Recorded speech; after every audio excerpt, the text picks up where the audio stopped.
So this is Divergence into Christianity. So this is a book that I've had for many years, the complete text of the earliest New Testament manuscripts. It covers the earliest New Testament manuscripts all the way up to, I think it's the 4th century. And this is the evidence of the Christian New Testament. And this is not anything promoting Christianity. Just to warn you, I'm going to blow your mind as to where these documents come from. So to start out, this has the text and a lot of times photographs. So like they'll actually print, I'm sorry if we can do this. They'll print the text for you, right? And they'll have different markers and stuff like that in there if something's missing or whatnot. But they also in many cases have the actual photographs of a I'm sorry. Boy, like right now I'm trying to find one and I can't find one. Like for instance, like Papyrus P48, this is all that it is. This is all that exists of it. Okay, so I'm going to go through and basically detail all the earliest New Testament manuscripts that they have, and I'm also going to tell you a few things about them. So there's a problem because like if we go to this one and we look at what is the provenance of this manuscript, where was it found? Egypt. You go to the next one, P49 and P65, so they think it's the same manuscript. Where's its provenance? Where was it found? Cairo, Egypt, right? Go to the next one, P50, right? Provenance. Where was it found? It was found in a group of Egyptian manuscripts from Egypt. P52. Where was it found? Fayum, Egypt. P53. Where is it found? Egypt. Like this is provenance. Okay, so I'm not making this stuff up. Nearly every of the earliest New Testament manuscripts came from Egypt. If you want to look to see when was the earliest New Testament manuscript that is found in Judea, do you want to know how far you have to go in time? Nearly 1,000 years. The earliest New Testament manuscript that seems to have provenance from Judea is literally, they date it to the 9th century, but some scholars date it to the 10th century. So that's 1,000 years later, basically 1,000 years later. And you can reference that. The manuscript is noted GA 565. It's dated to the 10th century. Okay. So like here's some of the earliest New Testament manuscripts. P1, middle of the 3rd century. P4, P64, P67. So these are like fragments that they believe that are from the same document. So they have a different papyrus number for each one, but in middle of the 2nd century. P5, early 3rd century. P9, 3rd century. P12, the year 285 to 300 CE. P13, 225 to 250 CE. P15, P16, late 3rd century. P17, late 3rd century. P18, mid to late 3rd century. P20, 3rd century. P22, mid 3rd century. P23, late 2nd or early 3rd century. P24, late 3rd or early 4th century. P27, 3rd century. P28, late 3rd century. P29, early 3rd century. P30, early 3rd century. So I can just keep going on and on. I will tell you that the earliest one here is P52, which is dated to about 100 to 125. But most of the earliest New Testament manuscripts are basically 3rd century manuscripts. 3rd century.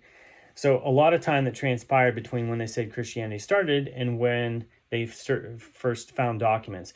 And keep in mind, these documents are coming out of Egypt. There are no documents coming out of Judea. None. They didn't find them.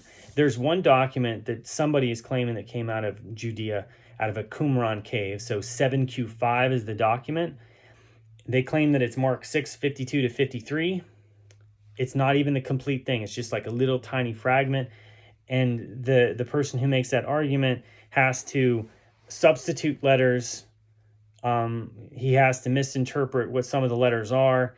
And there's a lot of debate on this. And there's even if you look up Qumran 7Q5, you'll find a Wikipedia article that covers it entirely, as well as most of these.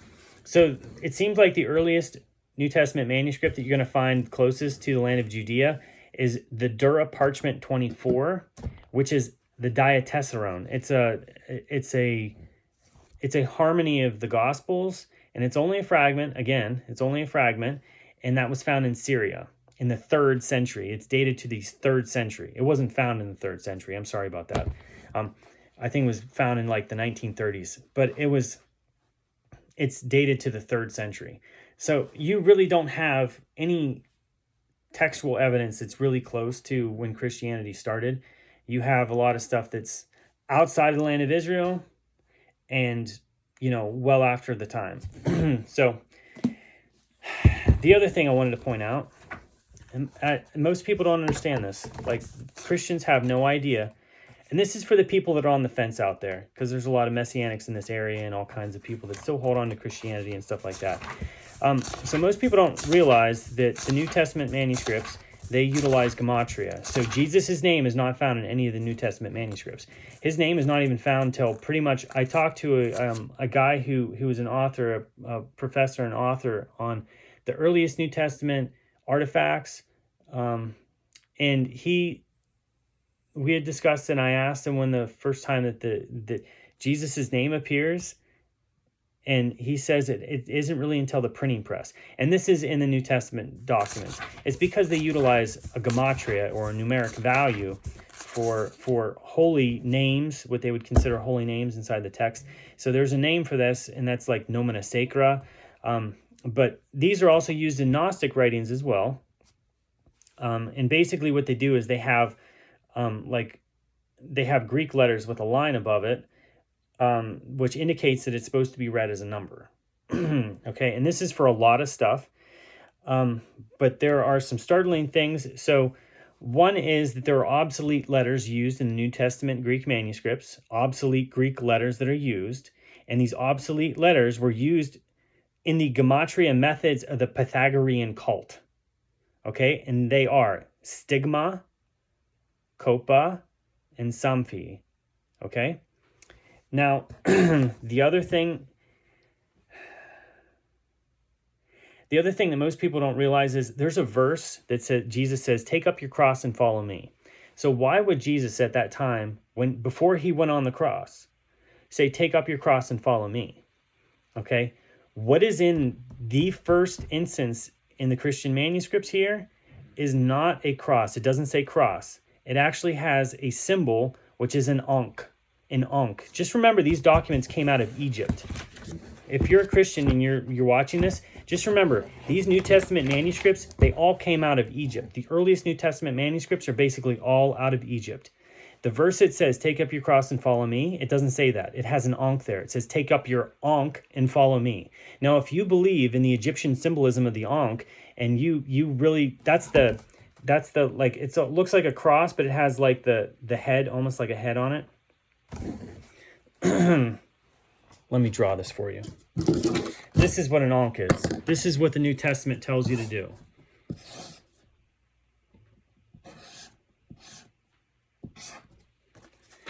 You guys have seen this Egyptian symbol? This is what is in your earliest New Testament document. It says, "Take up your cross and follow me." It's actually this. It's an ankh. It's a symbol of an ankh. Are you going to take up your ankh and follow Jesus? Or are you going to say, you know what? They say that Christianity came out of Judaism. If I can't believe in Judaism, let's just go back to Judaism. If I can't believe in Christianity, let's go back to Judaism. So, you know what? That's what I encourage you to do, is to drop the ankh and go to Judaism. Or don't play the middle road and be a messianic. Just go back to the roots of what you want to believe.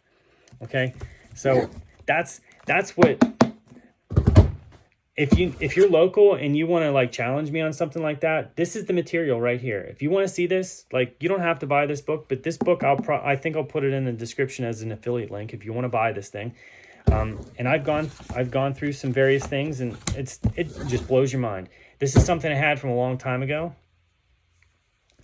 So I encourage you to drop your ankh, and don't follow Jesus, and just go back to what the roots are. Okay. And then the other thing with this is most people don't realize this kind of stuff, but I like to tell people this all the time. So Joseph of Arimathea, there's no place called Arimathea. In the Gospel of Barnabas, it says Joseph bar Mathia. So Joseph, son of Matthew, is Josephus. Josephus. He's written in the Gospel.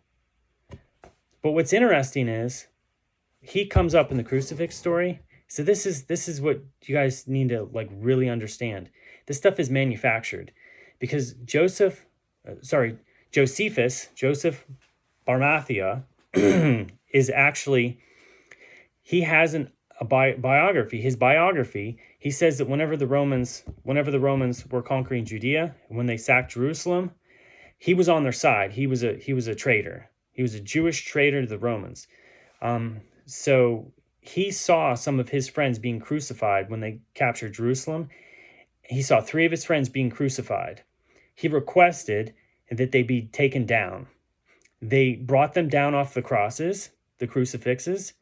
2 of them died and 1 revived. Okay, it's not a story of Jesus. This happened in the year 70 when the temple was destroyed. That is a story that came out of Josephus's biography. So just so you guys know. All right, have a good week. Rosh Chodesh Tov.